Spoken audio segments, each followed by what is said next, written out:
Welcome, and thank you for joining us for the Women of Greenwood Memory, Lineage, and the Work of Historical Justice. Today's conversation centers the role of women, not only in the history of Greenwood, but in the preservation of that history.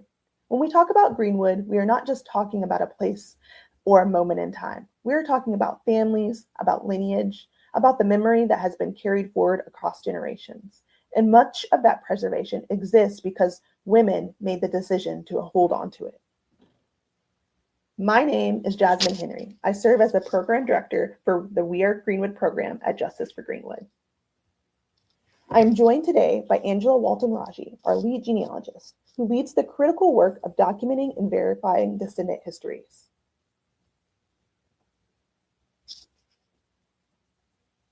At Justice for Greenwood, our work focuses on research verification, descendant advocacy, historical protection, and public education.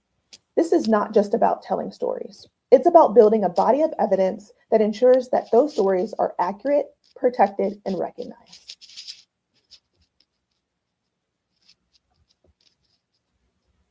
This conversation matters because Greenwood's story did not just end in destruction. It's a legacy continued through the people who survived, rebuilt, and passed down what they knew. While much of that history was not formally recorded, it was preserved through memory, through relationships, and through oral history. Genealogy allows us to take what has been preserved in fragments and restore it into something that can be documented, verified, and protected as historical truth. When we begin this work, we are often challenged by gaps in documentation. For many Black families, consistent federal records do not begin until after 1870. Before that, documentation was limited or non-existent due to enslavement and systematic exclusion. Beyond that, we face obstacles like record destruction, displacement, name changes, and informal systems of identification. So the question becomes, if the records are incomplete, where do we begin?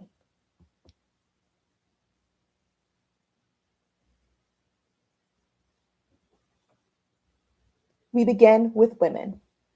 Across generations, women have served as the cultural bearers of family history, preserving oral history, maintaining relationships, and holding on to details that formal systems often did not capture. Maternal lines are especially important because enslaved people often could not legally marry and records were inconsistent. Children were frequently documented through their mothers. That makes maternal lineage one of the most reliable starting points in genealogical research. Beyond documentation, there is memory. Mothers, grandmothers, and aunts preserve names, relationships, migration stories, details that often exist nowhere else. And in many families, women serve as archivists, keeping photographs, maintaining church records, community collections, and hold the pieces of history that allow us to reconstruct lineage today. To walk us through how that process actually works in practice, I'm going to turn it over to Angela. Thank you so much, Jasmine. One of the things that we want to do is to help you actually take the story that you've heard for years from your mother, grandmother, auntie, big mama, whomever that maternal figure is, and we want to help you to create evidence, and that evidence hopefully will be something that will be sustained. Now, of course, we're going to go through something known as documentation analysis. As you give us critical names that we need to assist you, we're going to look at census records, we're going to look at vital records and other things that we can find. And then we're going to analyze. When we see that name on a record, we're going to look at who's in the family, we're going to look at their occupations, and we're going to look at the neighbors. So documentation analysis is critical in terms of what we do. We're going to hopefully be able to verify the lineage, to really sit there and be able to create a tree beyond perhaps maybe what was on the wall at the last family reunion, but really to verify something that's going to connect you to what we focus on here at Justice for Greenwood, which is your family that may have survived the massacre of 1921. We're also going to be able to reconstruct some things, the structure of the family. Now, the records that we use oftentimes come from archival records. So when we look at census records, these records are owned by the National Archives, the Archives of the United States. But we're going to also look at vital records that may be maintained by the state archives, where those vital records come from. And I'll talk about that in just a bit too. But we're also hopefully going to provide something should it become necessary.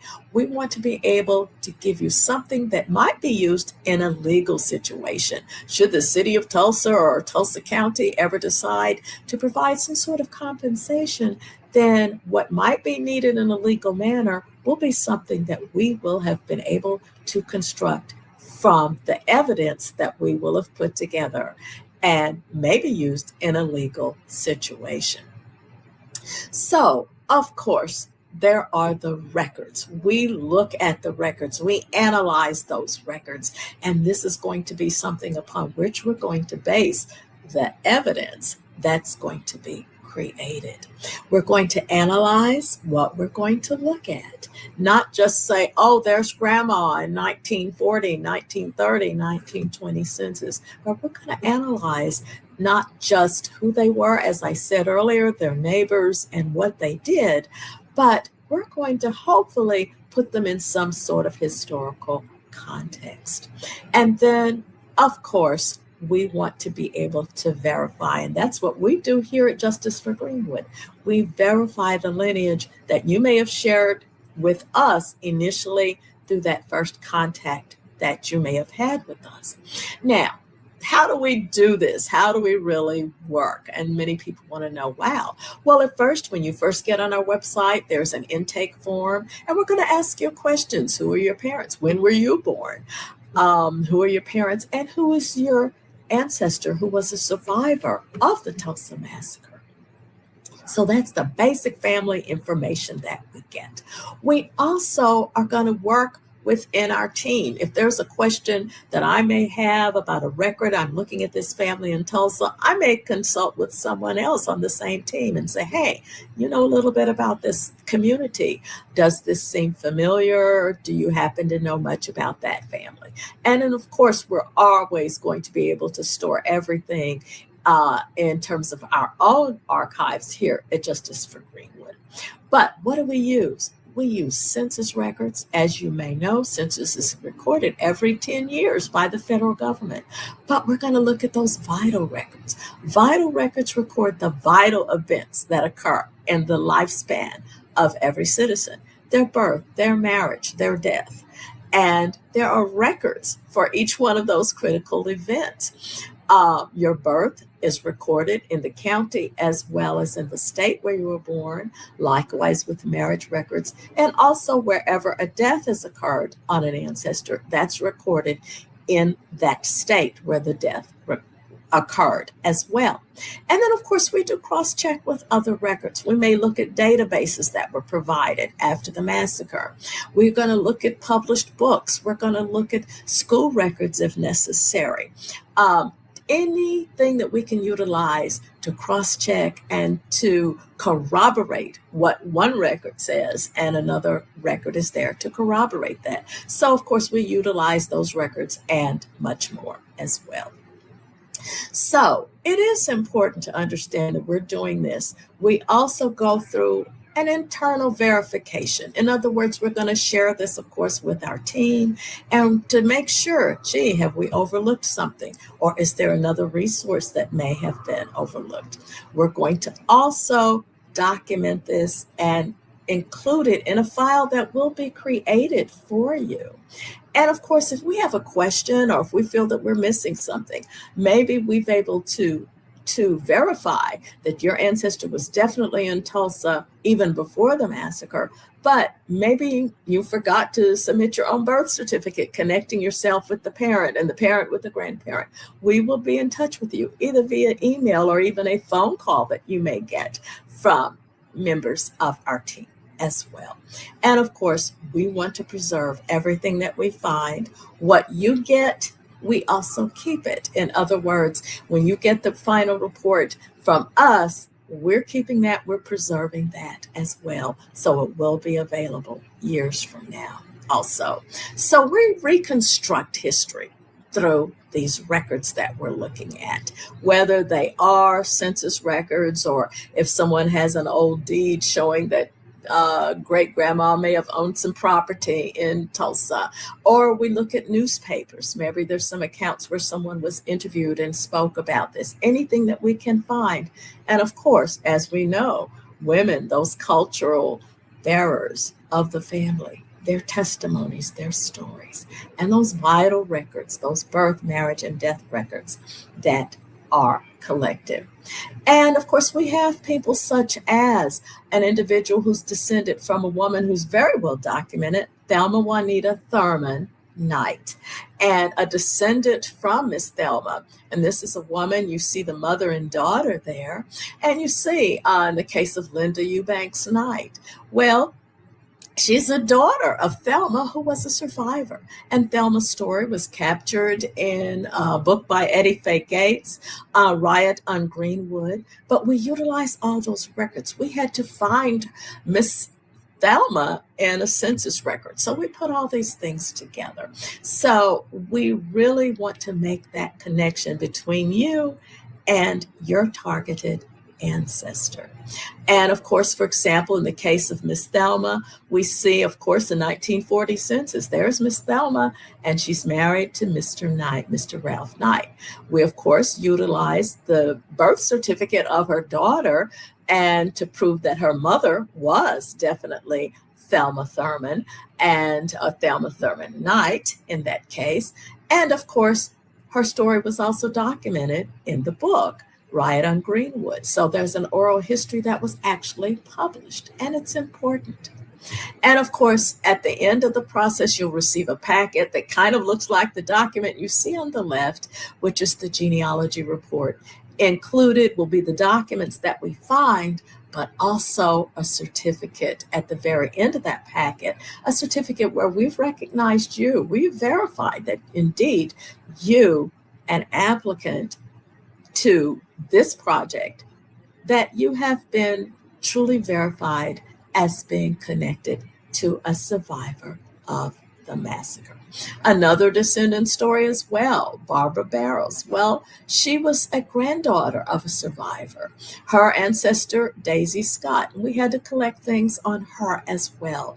And again, connecting you to a survivor of the massacre, which is very, very important. So what you share with us is just as important as the records that we find to verify your story.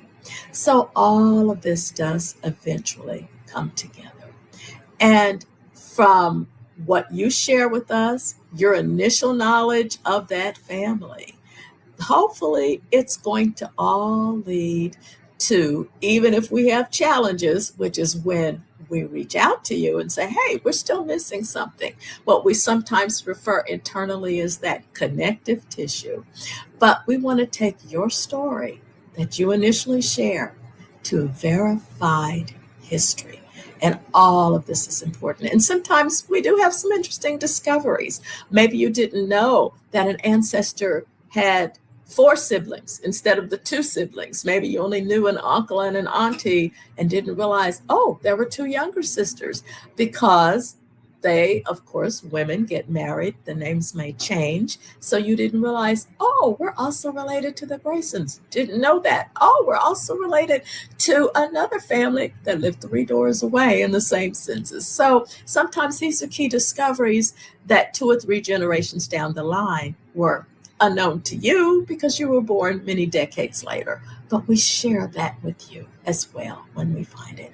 And of course, we do confirm everything through our documentation. So our goal is to make it all come together. And once everything is put together, there's the link between you, the descendant, and the targeted ancestor. And of course, we complete the report and give it to you. And at this point, I'll turn things back over to Jasmine.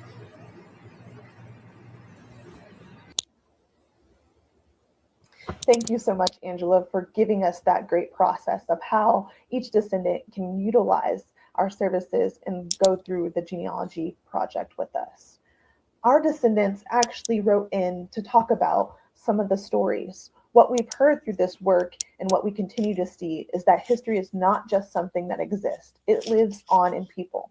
As one descendant, Linda Eubanks Knight, shared, she said that my mom was genuine in everything she did. She left the fight in us. She left that don't give up. One day you'll get rewarded for not giving up. So it made us strong to watch a strong mama. The other descendant mentioned earlier, Barbara Barros, reflected on what this connection means across generations. She said that this connection gives me a glimpse into what she sees to find out how strong her ancestor truly was. She was only propelled me to keep pushing life forward no matter what challenges she might encounter. These are not just reflections, they're evidence of legacy. They show us how strength, identity, and history are passed down. And again, we see those roles in women, not just part of history, but as those who ensured that it would be carried forward.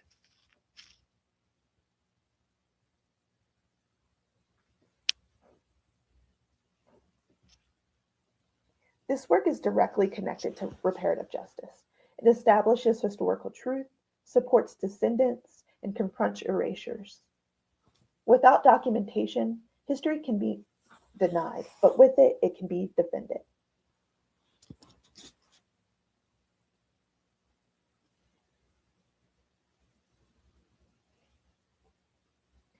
Our role at Justice for Greenwood, we serve as educators, advocates, and guardians of this history.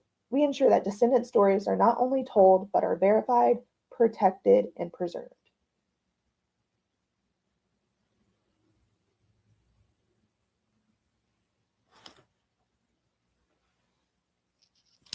This work is ongoing. It includes continued research, direct engagement with the descendant communities, public education that ensures this history remains visible and understood. We invite you to stay connected with this work. You can join the Genealogy Project, follow us on social media, sign up for updates. You'll also find a QR code here that links directly to our genealogy page, where you can learn more and get involved. Thank you so much. I want to say that memory survives through those who carry forward. And what we've shared today reflects that truth, how women, families, and community love have preserved Greenwood's legacy, often without formal recognition, but with lasting impact. Thank you for your time to learn and engage and honor the women and families who continue to carry this history forward. Behind every verified record is a person, a life, and a legacy that deserves to be remembered. Thelma Juanita Thurman Knight was just 7 years old when she survived the 1921 Tulsa Race Massacre. She went on to live a life rooted in faith, service, and community, carrying that history forward across generations through her daughter, Linda Knight Eubanks.